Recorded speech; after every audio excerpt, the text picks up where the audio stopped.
Welcome to the MNTeSIG Working Group Lightning Round. I'm Matt Plyle from the University of New Mexico, and I also lead the Support Center for Microsystems Education. We're going to have 5 folks introduce their working groups. Of course, these individuals aren't the only ones in the working group. There's a team that supports each one of these. And they'll give you a little bit of information about the working groups and what they're doing. We'll start off with Rick Vaughn from Rio Salado. He'll talk about the distance education group. Then we'll have Marco talk about the curriculum team. He works with the MNTech group. Greg also works with the MNTech group, and he will talk about what the outreach working group is doing. Zach is from Penn State, and he will be talking about the professional development group. And of course, there's Kate, who leads the industry working group, and I work with her as well. We have a lot of fun, so I encourage you to consider joining the industry working group. So make sure you ask questions either after this brief lightning round, or you can also reach out individually to the various working groups. And if you do come to the High Tech Conference next week and join us at the MNTeSIG pre-conference on Monday afternoon, July 25th, you can also join us with the working group breakout sessions. So hopefully you'll get plenty of time to talk to us and also, and most importantly, contribute to one or more of the working groups. I hope you enjoy the presentations. Hello, everyone. My name is Rick Vaughn. I'm the faculty chair for STEM initiatives at Rio Salado College. And more importantly, I'm the distance education working group lead for the Micro Nanotechnology Education Center. It's my pleasure to welcome you to this lightning round to tell you a little bit about what this group is up to. Our activities going into year 3 of the grant is to determine and organize the educational materials that one might use in order to deliver micro nanotechnician education in whatever format you want using distance education resources. So we have a survey that's going to be coming out to capitalize on and collect and add to the number of different kinds of activities and resources that we already have, and to find out if maybe there's some more resources that are out there that we don't know about. Also, you'll have an opportunity to let us know if you're interested in actually incorporating some of these materials in some way. This doesn't necessarily have to be any particular level, any particular pedagogy, any particular level of education. It's across the board, the use of how we can actually make best use of distance education resources and make sure that our technicians are getting the hands-on training that our employers really value. Along those lines, we'll be putting some of these opportunities up on the MNTeSIG website. And we're actually involved in a very interesting pilot with Normandale Community College, Erie Community College, and you're welcome to join us as a way of supporting each other by using distance education resources in order to not have to replicate what we're doing somewhere. So I'll give you just a brief example. For example, at Rio, our vacuum systems training lab materials at ASU, which was our partner that was helping us deliver some of this, is the guy retired and he's no longer available to do this. So we're going to be partnering with Normandale Community College, who has an excellent vacuum systems program, and they can deliver it via distance learning. And so we'll be able to actually support our learners by having them enroll in at least a certain module from the work that's happening at Normandale. So if you want to be part of this exciting opportunity about mutually supporting students using distance education from established programs, it's a great reason for you to join us.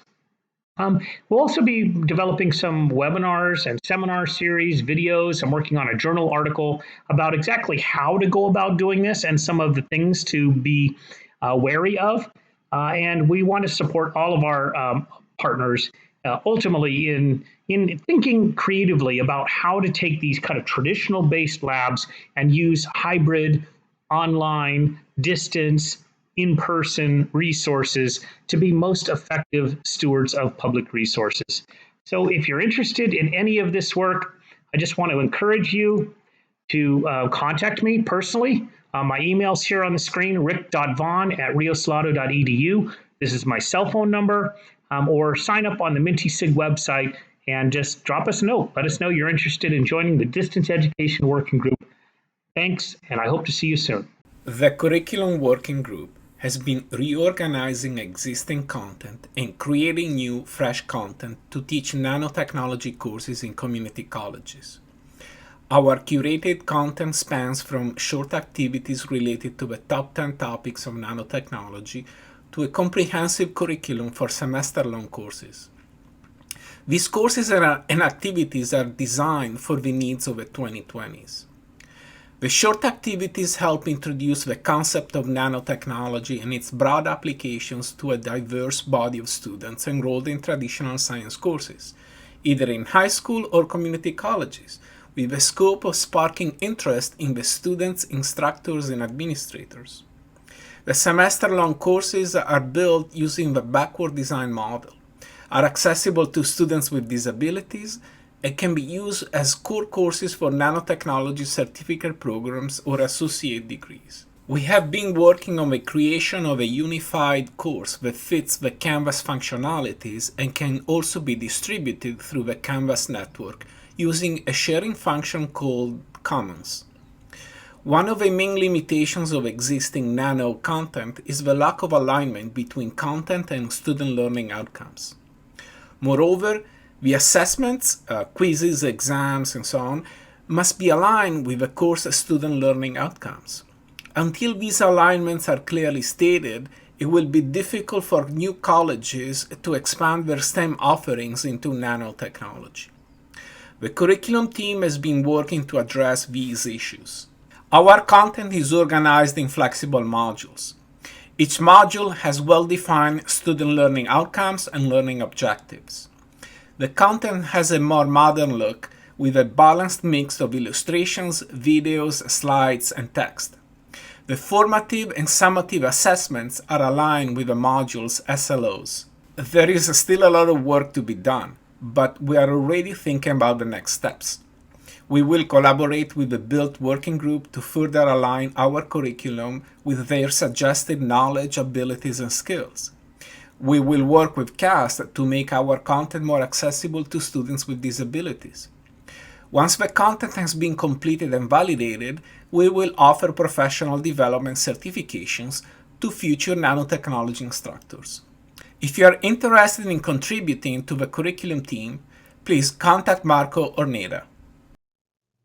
Greetings, I'm Greg Kepner, co-PI of the MNTech, Micro Nanotechnology Education Center, and Chair of the Outreach Working Team.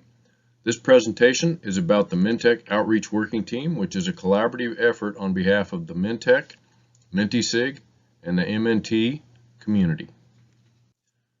The mission of this group is to encourage member engagement, recruit and retain new members, share resources, provide information, and facilitate connections within the MNT community of practice. Our membership is composed of educators of all kinds and representatives from industry, national laboratories, nonprofit organizations, government, and any other stakeholders or interested persons.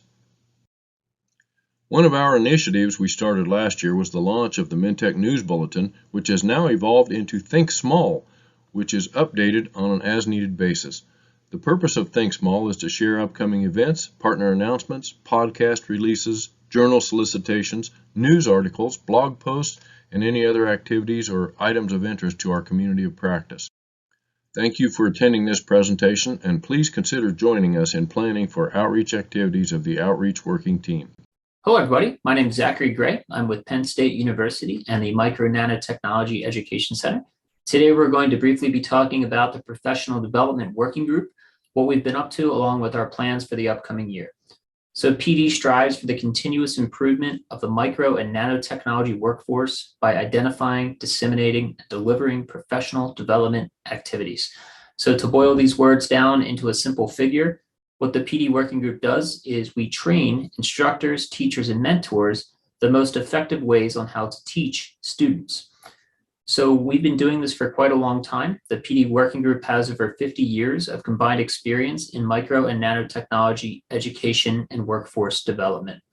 So a lot of the things the PD working group does involves training instructors in a clean room type environment, how to teach students in that environment. This is a lot different than teaching in an ordinary classroom. So many fabrication facilities are up in the United States and many more are being built. And each of these fabrication plants has a clean room type environment that has a shortage of skilled laborers and workers. So we're helping bridge that gap, training the instructors how to teach students in this type of environment. So each of these stars represents ample job opportunities throughout our country. So the PD working group needs your help and input to shape the future direction of the workforce professional development as these hundreds and thousands of jobs become available as more of the semiconductor processing comes on shore in the upcoming decade. Some of the plans for the upcoming year for PD are to begin implementing mini lessons. During these mini lessons, we will be teaching how to teach what we teach. So we're not actually going to teach the concepts. We're going to instead teach the ways we explain these concepts and the ways we teach these concepts. Teaching at the nanoscale is a lot different than the macro scale because oftentimes these are things we can't see with the naked eye. So we need to teach often by analogy. If you'd like more, feel free to email me. I've also listed the MNTeSIG website, and we hope to see you at an upcoming professional development meeting. Thank you. Hi, everyone. My name is Kate Kramer. I am the co-lead for the industry working group along with Matt Plyle. And I am going to take a couple of minutes of your time to talk to you about what the industry working group has been doing over the last couple of years and what we would like to focus on moving forward. So the industry working group supports knowledge exchange between industry and academia. We do this with two goals in mind: to grow the micro nanotechnology technician workforce pipeline, essentially to help provide a clear pathway for our students to enter the workforce, and to increase enrollment in micro nanotechnology education, which is beneficial to all of our programs. To do this, we create deep industry education alliances focused on supporting student success. And we've broken this large goal down into 3 foci so that we can really target what we work on over the course of a given year. The first is to establish a strong and engaged business and industry leadership team, or BILT, for MNTech. This business and industry leadership team provides us with a mission and vision for the Micro Nanotechnology Education Center, as well as giving concrete feedback on the knowledge, skills, and abilities that entry-level technicians need to enter the workforce. As an industry working group, we help recruit BILT members, retain BILT members, build those relationships, and prepare for those meetings. We also have a second focus of creating and implementing program activities to connect companies with students. This has been more difficult over the last couple of years with the COVID-19 pandemic, but we do hope to move into being able to execute some of these plans. What we've done over the first 2 years of the Micro Nanotechnology Education Center is focus on compiling industry videos and kind of day in the life experiences so that students understand a little bit more about what it means to be a micro nanotechnician and how they can start to see themselves in that role. And then the third thing we do is to focus on aligning micro nanotechnology education with evolving industry needs. We do this largely by supporting the BILT and their assessment of KSAs. And we also have a contingent of our working group that collaborates with the curriculum working group with the goal of mapping these KSAs to curriculum and identifying any gaps. So we would love for you to join our working group and come by during the breakout session during the live MNTeSIG session next week. We'll be talking a little bit about industry partnership models, where we want to focus for recruitment and relationship building. We'll be reviewing our Microsystems KSAs in preparation for our KSA meeting in October. And we'll be taking a look at revamping some of our industry outreach materials in order to recruit some more folks from the industry. Our goal with our team is really to have a working group with working meetings where people are engaged and participate in all of our efforts. So if you have some goals on building industry relationships or are interested in how to build industry relationships, absolutely come meet with us and we can figure out what is a good way to get you involved. In the meantime, if you have any questions, you can reach out to either myself or Matt, and we hope to see you at the breakout session. Thank you.